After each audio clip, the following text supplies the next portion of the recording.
Подведены итоги 10-го театрального республиканского конкурса имени Степана Ермолина.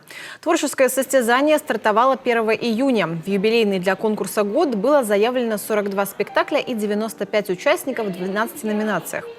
Лучших выбирало не только компетентное жюри, но и зрители. И вот они победители. Сразу в 11 номинациях стал первым Государственный театр оперы и балета «Коми». Среди отмеченных спектакль «Егморт» и опера «Любовный напиток».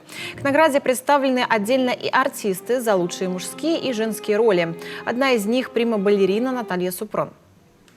За лучшую женскую роль в спектакле «Золушка» и за роль еще в «Егморте» Йома. Это очень приятно, когда отмечают все твои труды. И еще вот в юбилейном конкурсе, в 10-м. Несколько наград досталось Воркутинскому драматическому театру имени Бориса Мордвинова. Лучшим спектаклем для детей и юношества признан волшебник изумрудного города Игоря Седина. Получаю награду за «Волшебник изумрудного города». Я играю великого Гудвина.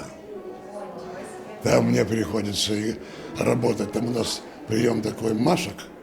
И когда к Гудвину приходят персонажи, я под каждого персонажа должен, так сказать, свой характер. Я приехал главным режиссером в 1997 году, а потом перешел в актера. Вот и по сю пору, так сказать, работаю. Поставил десяток спектаклей в театре. Среди лауреатов конкурса артисты и режиссеры Академического театра драмы имени Виктора Савина, Национального музыкально-драматического театра, Молодежного театра и театра кукол Республики Коми.